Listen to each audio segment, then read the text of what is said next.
오늘 하나님의 말씀은 고린도 후서 4장 7절에 있는 말씀입니다.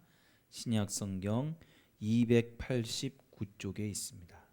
다 찾으신 줄 알고 우리 다 같이 한 목소리로 봉독해 읽겠습니다. 시작. 우리가 이 보배를 질그릇에 가졌으니 이는 심히 큰 능력은 하나님께 있고 우리에게 있지 아니함을 알게 하려 함이라. 아멘. 할렐루야. 할렐루야. 자, 오늘은 성령을 담는 그릇이라는 제목으로 여러분들에게 말씀을 전하겠습니다. 그런 말이 있어요. 기는 놈 위에 나는 걷는 놈이 있고 걷는 놈 위에 뛰는 놈이 있고 뛰는 놈 위에 나는 놈이 있다. 우린 여기까지만 알고 있죠. 하나가 더 있습니다. 나는 놈 위에 붙어 나는 놈이 있다. 이런 말이 있어요. 자, 성도는 붙어 있는 사람입니다. 누구에게? 예수님에게 붙어 있는 사람이에요. 우리의 신앙과 믿음은 이거예요. 예수님에게 항상 붙어 있는 사람. 우리의 신분을 가리키는 거죠. 자, 오늘 그 얘기를 좀 하려고 하는데, 오늘은 잘 알다시피 맥주 감사 주일입니다. 여러분이 맥주절이 무슨 절기일까요? 여기에 이 맥자는 보리맥자가 아니라 밀맥자입니다. 들에 가서 처음 익은 밀 한 단을 베어가지고 그것으로 떡을 만들어서 하나님 앞에 드리는 절기가 바로 맥주절이죠. 출애굽기 34장 22절에 77절 곧 맥주의 초실절을 지키고 새말에는 수장절을 지키라, 그렇게 말씀을 하셨어요. 자, 구약 시대에 많은 절기가 있습니다. 근데 그 절기들 중에 대부분은 현재 의미만 적용할 뿐 직접 그 절기 그대로 지키지 않아요. 하지만 맥주절은 의미뿐만 아니라 지금도 그대로 지키고 있는 절기입니다. 우리가 맥주절을 왜 지킬까요? 자, 그러려면 유월절 사건을 우리가 알아야 됩니다. 이스라엘 백성들이 출애굽을 할 때, 애굽을 탈출할 때 애굽에서 나오기 전날, 하루 전날 하나님은 애굽의 마지막 재앙을 내리시죠. 10번째 재앙. 그 재앙은 바로 장자의 죽음의 재앙입니다. 근데 문제는 그 재앙이 애굽 땅만 내린 게 아니라 이스라엘 백성들이 살고 있는 땅에도 내리게 된다는 거예요. 그러니까 이스라엘 백성도 애굽 사람들도 똑같이 그 재앙을 받게 되는 것이죠. 하지만 하나님은 이스라엘 백성들이 그 재앙을 피할 수 있는 방법을 모세를 통해 알려주십니다. 간단했어요. 어린 양을 잡아가지고 어린 양의 피를 그릇에 담아 집 문 설주와 좌우 임방 거기에다가 그 피를 이렇게 바르면, 성경에는 뿌리면이라고 되어 있죠. 그렇게 뿌려가지고 바르면 그 집에 들어가 있는 이스라엘 백성들, 양의 고기를 구워 먹고 있는 그들에게는 이 장자의 죽음, 이 재앙이 내리지 않겠다는 하나님의 말씀과 약속이었습니다. 사람뿐만 아니라 짐승도 이 장자는 초태생이라는 거예요. 처음 태어난 거. 짐승도 처음 태어난 새끼가 없겠어요? 다 있죠. 아버지, 할아버지, 자식, 손자, 애굽의 모든 가정에 이 마지막 재앙이 임함으로 초상이 났습니다. 애굽의 왕의 가정으로부터 애굽에 있는 가축에 이르기까지 처음 초태생들은 다 저주가 임한 거예요. 그러나 하나님의 명령대로 행한 이스라엘 백성들은 양의 피가 발라져 있기 때문에 그 재앙이, 그 진노가 넘어가 버렸습니다. 그래서 살아남은 것이죠. 자, 근데 여기서 우리가 잘 봐야 될 게 뭐냐? 마지막 재앙인 장자의 죽음이 아니에요. 또한 애굽은 초상집 같이 되었는데 이스라엘 백성이 우리는 보호해 주셨다. 여기에서 우리가 멈추어서는 안 됩니다. 중요한 게 뭐냐면 기억을 해야 된다는 거죠. 뭘 기억해야 되느냐? 원래는 이스라엘 백성들이 재앙으로 인해서 죽어야 될 자들이에요. 아무것도 할 수 없는 죽음의 신분이었습니다.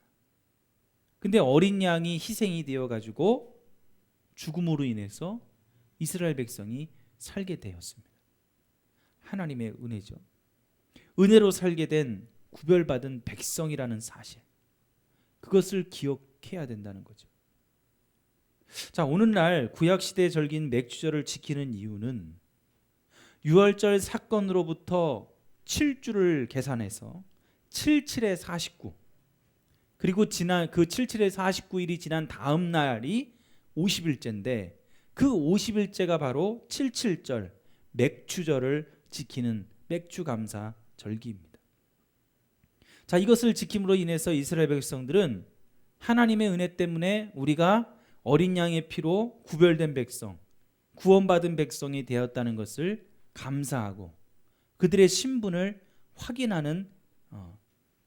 확인하기 위해서 이 절기를 지킨 거예요. 그렇다면 오늘날 우리도 마찬가지죠.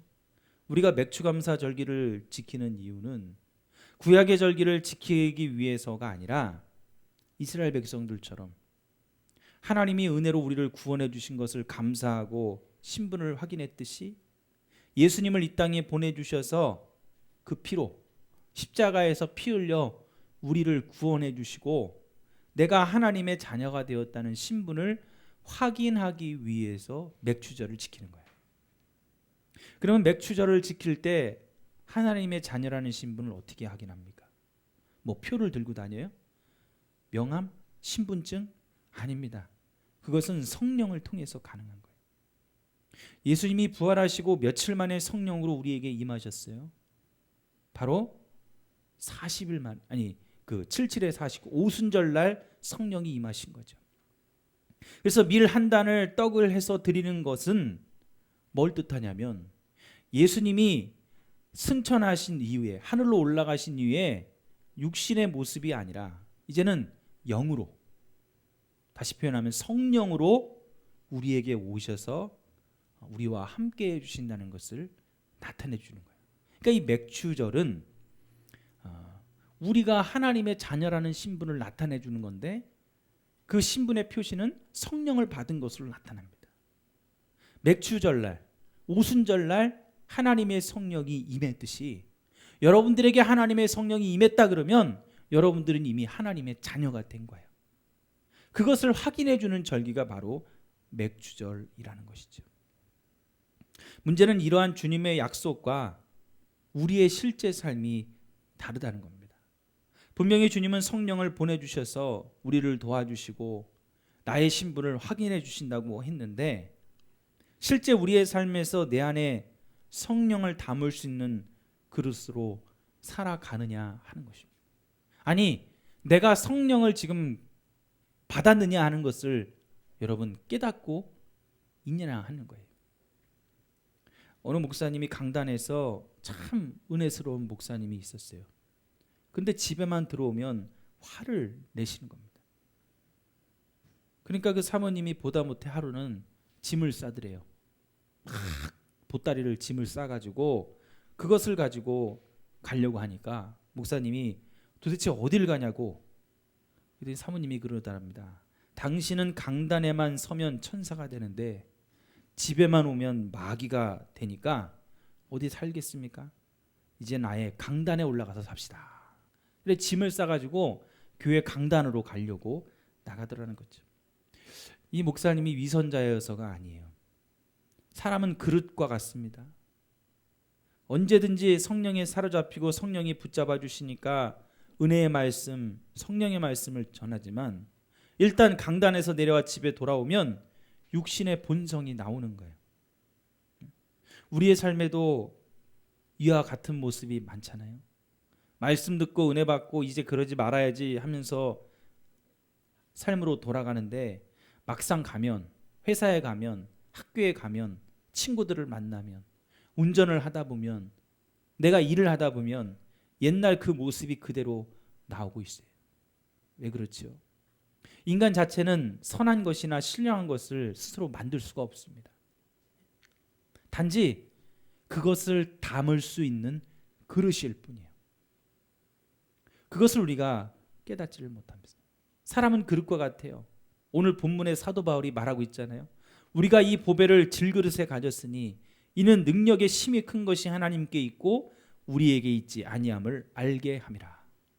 여기서 말하죠. 질그릇, 흙으로 진흙을 재료로 해가지고 빚어 유약을 바르지 않고 가마에 구워낸 것을 질그릇이라고 그러죠. 자, 질그릇의 가장 단점이 뭐냐? 약하다는 겁니다. 조그만 충격에도 깨지는 것이 질그릇입니다. 그런데 오늘 말씀에서 이 질그릇이 누구라고 그래요? 바로 우리 자신이라는 거예요. 사람이라는 거예요. 너무나 연약하고 무가치한 존재, 어디에 쓰기에 부족하고 조금만 방심해도 깨질 수밖에 없는 존재, 그게 질그릇이죠. 그게 바로 오늘 나입니다. 오늘 우리 사람들이죠. 중요한 것은 질그릇 그 자체로는 너무나 약해서 쓸모가 없고 무가치한데 그 안에 보배를 담는 순간부터 그 질그릇이 가치가 생긴다는 거예요. 우리가 이 보배를 질그릇에 가졌으니. 여기서 이 보배가 누굽니까? 바로 예수 그리스도, 영으로 우리에게 임하시는 성령을 말하는 거죠. 그래서 보배이신 예수님, 성령을 담을 때 능력이 나타나는데 그 능력의 큰 것은 나에게 있는 게 아니라 하나님께 있다는 것을 알아야 된다는 거예요. 근데 우리 많은 성도들이, 많은 사람들이 그걸 몰라요. 나는 징그르시고 내 안에 성령이 와서 내 안에 하나님이 임하셔서 내 안에 하나님이 나와 함께 하셔서 하나님의 능력으로 모든 일들을 이루어 가는데 그것을 사람들은 깨닫지 못하고 내가 한다고 여기고 있다라는 것이죠. 보배는 튼튼하고 귀한 그릇, 잘 보관하고 가치 있는 곳에 담아야 됩니다. 그래야 보배가 지켜지는 거예요. 근데 본문은 반대로 말합니다. 질그릇에 보배를 담는 이유를 얘기하죠. 그게 뭐예요? 능력의 큰 것이 하나님의 있음을 알게 하기 위해서라는 거예요. 질그릇 자체 그대로 나타나면 흉측하고 보잘것없는 죄가 다 드러나 버립니다. 하지만 질그릇에 보배를 담으면 질그릇의 모습은 사라지고 선한 것이, 신령한 것이 나타나게 되는 거죠. 그러니까 우리 성도들이 세상에서 살아갈 때 교회를 다니는데 예수를 믿는데 선한 것이 나오지 않는다? 신령한 것이 보여지지 않는다? 그럼 한번 생각해 봐야 돼요. 저 사람이 성령 받은 사람인가? 저 사람이 정말 하나님의 자녀인가? 그 신분을 다시 한번 확인해 봐야 된다는 겁니다. 우리가 성령을 담는 그릇이 되지 못하는 것은 내가 질그릇임을 깨닫지 못하고 깨달아도 인정하지 않기 때문입니다. 그러니 교회에서는 참 은혜스러운데 집에 오면 괴물이 되는 거예요. 교회에서는 참 인정도 많고 능력도 많고 봉사도 잘하고 그러는데 직장에만 가면 아무런 변화의 열매가 없는 겁니다. 내가 질그릇처럼 깨지기 쉽다는 것을 인정하고 성령을 담지 않으면 질그릇만 드러나는 거예요. 흉측하고 보잘것없는 것만 드러나는 삶이 돼버리는 겁니다. 하지만 반대로 성령을 담으면 그 질그릇은 보여지지 않아요. 성령이 드러납니다. 하나님이 드러납니다. 하나님의 손길이 나의 질그릇을 감싸고 있기 때문에 내가 세상의 어떤 충격에 내가 깨어지지 않도록 나를 보살펴 주시고 지켜 주시는 거죠. 마태복음 16장에 보면 예수님의 수제자인 베드로가 등장을 합니다.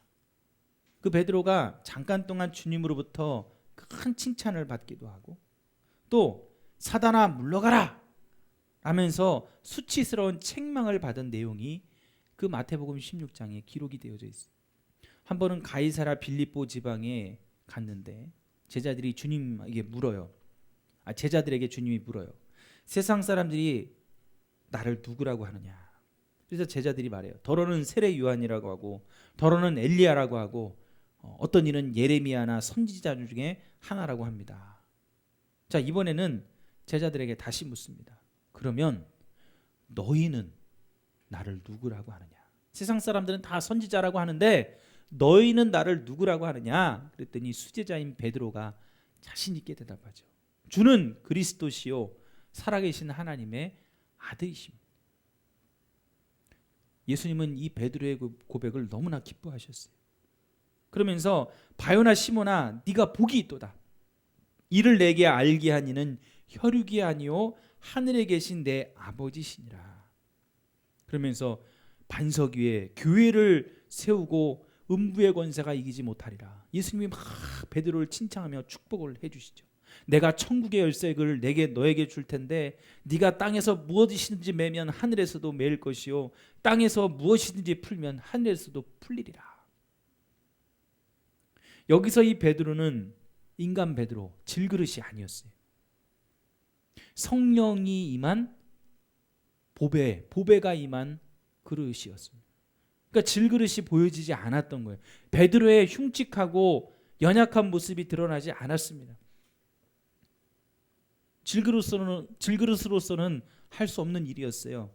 그리고 얼마 있다가 예수님이 예루살렘에 올라가셔서 십자가의 고난과 죽임을 당하고 3일 만에 내가 살아나겠다.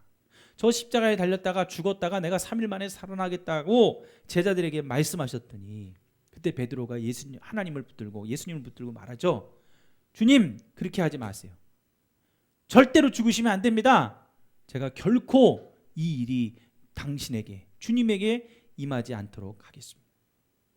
그랬더니 잘했다고 생각했던 베드로에게 주님이 청천벽력 같은 진노를 하시죠. 사단아, 내 뒤로 물러가라. 너는 나를 넘어지게 하는 자다. 아니, 제자가, 그것도 수제자가 스승이신 예수님이 고난당하고 죽는다는 거 하니까 스승님을 아껴서, 예수님을 아껴서 사랑해서 예수님을 지키겠다고 하는데 예수님이 그것이 잘못됐다는 거예요. 칭찬받고 남을 일인데 베드로에게 사단이라고 오늘 책망을 하는 것입니다. 여기서 우리는 깨달아야 돼요.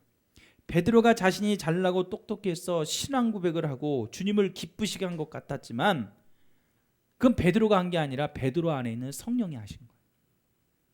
또 인간적인 사랑과 인정으로 예수님을 감싼 것 같았지만 여러분, 그 순간 베드로에게 마귀가 들어가서 성령이 계시지 않으니 질그릇이 그대로 나타난 것입니다.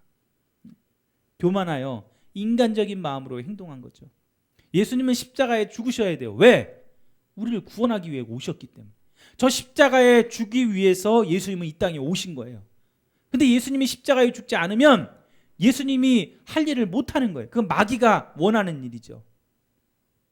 예수님은 그걸 보고 베드로에게 말씀하셔요. 그러니까 질그릇인 인간이 되니까 하나님의 일이 가려져 버렸어요. 내 그 모든 흉측한 모습이 다 드러나요. 내 부족한 모습이 다 드러나는 거예요.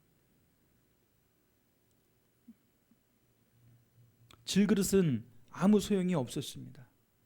하나님의 능력이 나타날 수가 없는 거예요. 히브리서 10장에 보면은 이런 말씀이 있습니다. 어려운 말씀이잖아요. 여러분 잘 들으시기 바랍니다. 그러므로 형제들아, 우리가 예수의 피를 힘입어 성소에 들어갈 담력을 얻었나니 그 길은 우리를 위하여 휘장 가운데로 열어놓으신 새롭고 산 길이요 휘장은 곧 저의 육체니라. 하나님은 질그릇과 같은 나를 받으실 수가 없습니다. 사용하실 수 없습니다. 왜? 질그릇은 잘못하면 부딪히기만 해도 깨지니까 사용할 수 없어요. 여러분 같으면 그 질그릇에 뭐를 담을 수 있겠어요? 아마 깨지지 않게 하기 위해서 가만히 놓아둘 거예요. 그걸 사용하려면 조심조심 해야 됩니다. 그러니 어떻게 일을 할 수가 있겠습니까? 오직 예수님의 것을 가지고 나아가야만, 성령을 담는 그릇, 보배를 담는 그릇, 예수님을 담는 그릇이 될 때에만 질그릇이 아닌 하나님의 능력을 나타내는 용사로 쓰임받을 수가 있는 것입니다. 오늘 이 맥추절기에 우리의 신분을 확인하기 위해서 여러분, 우리가 맥추절을 지킨다고 그랬잖아요. 그 신분은 성령이 우리에게 임하셔야만 확인이 가능합니다. 성령 받지 않으면 절대로 하나님의 자녀로 살아갈 수 없어요. 그 질그릇이 그대로 나타나는 거예요. 내 죄의 본성이 나타나고 내 부족함이 드러나고 내가 가지고 있는 더러운 안에 있는 것들이 다 튀어져 나오는 겁니다. 목사인 저도 마찬가지입니다. 성령으로 하지 않으면 내 입술에서, 내 표정에서, 내 행동에서 악한 것들이 흘러나올 수밖에 없는 거예요. 레위기 2장에 보면은 곡물, 곡식으로 제사를 드리는 소제에 대한 내용이 나와요. 1절 2절에 보면 소제, 이 곡물로 제사를 드리는 방법이 나오는데 곡식으로 제사를 드리려면 이 곡식을 갖다가 다 털어가지고 고운 가루로 빠야 됩니다. 아주 곱게 가루로 빻아야 돼요. 그걸 빻아가지고 형체를 다 없앤 다음에 거기에다가 그 가루에다가 기름을 붓고 반죽을 합니다.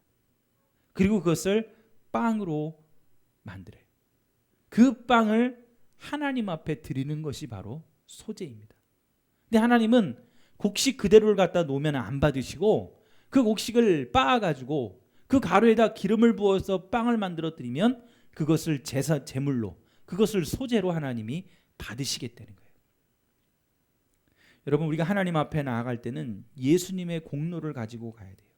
예수님의 공로라는 게 뭐냐면 나는 고운 가루와 같이 부서지는 겁니다.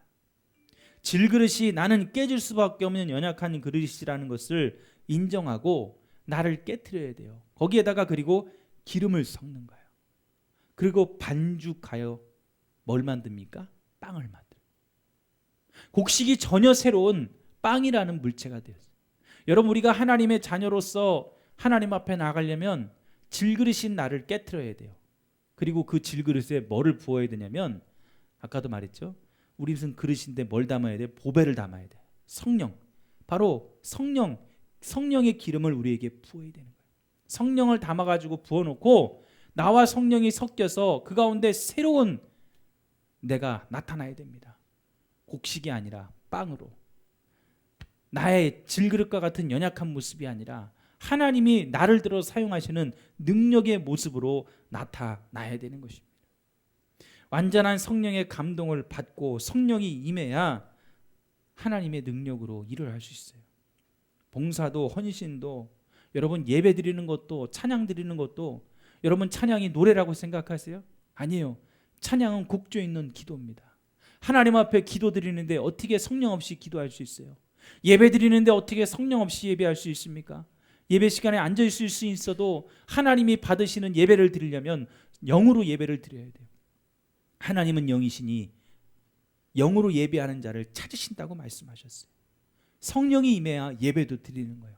성령이 임해야 찬양도 드리는 거예요. 성령이 임해야 헌신도 하고 봉사도 하는 겁니다. 성령이 임해야 하나님의 자녀가 되는 겁니다. 가루를 내지 않으면 안 됩니다. 반죽할 수 없고 빵이 되지 않으니 하나님이 받으실 수 없어요. 질그릇이 내가 하는 게 어디 있습니까? 헌금도 내가 얼마 했다, 내가 교회를 위해서 어떻게 했다, 봉사했다, 전도했다, 나를 드러내는 게 아닙니다. 내 고집도 내 주장도 완전히 끼워져서 가루가 되어야 돼요. 성령이 없으면, 예수님이 없으면 여러분 우리가 하는 일이 하나님이 원하시는 일이 될 수가 없는 일입니다. 사랑하는 성도 여러분, 우리는 질그릇과 같습니다. 하지만 성령을 담으면, 예수님이 내 안에 오시면 이제는 내 질그릇이 드러나는 게 아니라 전혀 새로운 곡물이 아닌 빵이 드러나듯이 하나님이 나를 통해 일하시는 능력이 여러분들의 삶을 통해서 드러날 것입니다. 여러분, 이 맥주 감사 주일에 이제는 여러분의 신분을 다시 한번 확인하고, 내가 성령을 담았는지, 아니면 나의 질그릇인 나의 모습 그대로 그냥 드러내고 있는 것인지, 여러분 다시 한번 여러분의 모습을 돌아보시고 성령을 담는 하나님의 귀한 자녀들, 그릇들이 될 수 있기를 간절히 축원합니다. 그래서 정말 하나님의 역사와 능력을 체험할 수 있는 우리 모든 성도 여러분들이 다 되시기를 간절히 축원합니다. 기도하시겠습니다.